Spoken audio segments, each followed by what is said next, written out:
भगवान 5वें अध्याय में कहते हैं कि तुंगध्वज नामक राजा थे, बहुत जितेंद्रीय, बहुत सत्यवादी थे, अत्यंत बुद्धिमान राजा थे।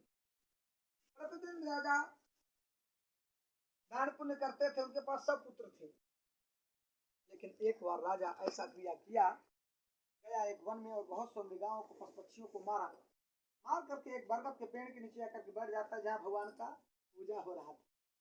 राजा अहंकार वश ना तो वहां गया, ना तो प्रणाम किया, ना तो देखा, और कहने लगा पता नहीं है मूर्ख क्या कर रहे हैं, लोगों की पूजा हुई, जाकर के प्रसाद, राजन यह प्रसाद है, ले लो। लोग आए, दिए, लेकिन राजा स्वीकार नहीं किया, छोड़ करके चला आया। जैसे ही राजमहल में आया, एक एक पुत्र उसको मूर्छित मिले। राजा रोने लगा कि एक को कुछ हो जाए, दो को हो जाए, 5 को हो जाए, लेकिन 100 के 100 कैसे मूर्छित हो जाएंगे। भगवान को याद करता है, प्रभु क्या हुआ। भगवान कहते हैं तुम भगवान के प्रसाद का अपमान किए हो। राजा तुरंत सुनता है और भगवान को प्रणाम करता है, भाग करके जंगल में जाता है और बैठ करके सब बंधुओं को बुला करके, ब्राह्मण को बुला करके था सुनने लगता है। भगवान से प्रार्थना करता है प्रभु गलती हो गई थी, कुछ गलती नहीं होगी।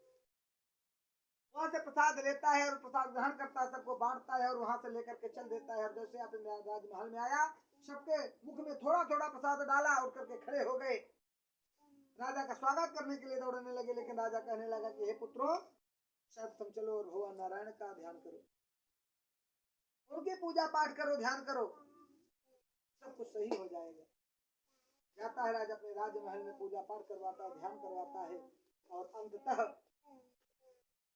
राजा विजयी हो गया, यश कीर्तिवान हो गया, उसकी प्रजा भी सुखमय हो गई।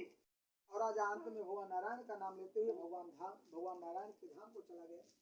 श्री सूत महाराज कहते हैं कि सत्य है, यह कथा दुर्लभ है, कभी मेरे घर में नहीं होती है, रोज ना हम कर पाते हैं, कितना भी कोशिश कर लें, लेकिन कथा तभी होगी जब भगवान की इच्छा होगी। भगवान मेरे घर तभी आएंगे जब उनकी इच्छा होगी, हम उनको ला नहीं पाएंगे।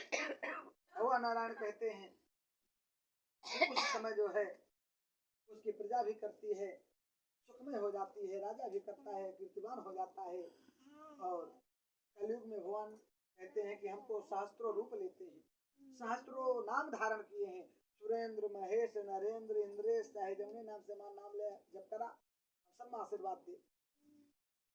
लेकिन धर्म को छोड़ करके मत जाइए, अपने ही धर्म में रहिए। पता नहीं कौन किसकी पूजा करता है, हनुमान जी की पूजा हम कर रहे हैं, दूसरे के घर में गए अपने बाबा की पूजा करता हो, तो हमको हनुमान जी की पूजा करनी चाहिए। एक साधे सब सदे, सब साधे सब जाए, सबको नहीं साधना चाहिए, एक एक के साथ में रहना चाहिए।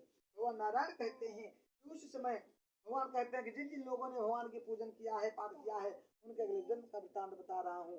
पहले अध्याय में शतानंद आए थे, दूसरा जन्म सुदामा का हुआ और वह पूजा पाठ किए, अंत में श्री कृष्ण भगवान का ध्यान किए और वह परम धाम के लिए चले गए। ऐसा मित्र होना चाहिए जो उठा करके और वैकुंठ में बैठा। आज के मित्र तो धोखेबाज हैं। हम लोग आज बहुत मित्र बनाते हैं ना, वाह फ्रेंड, गर्ल फ्रेंड, ये फ्रेंड, वो फ्रेंड, लेकिन सब फ्रेंड धोखा है, कोई सही नहीं है। धोखा क्या नहीं है, भगवान को फ्रेंड बना लो, ये धोखा नहीं है। चाहे इनको माता मानो, चाहे इनको पिता मानो, चाहे इनको बहन मानो,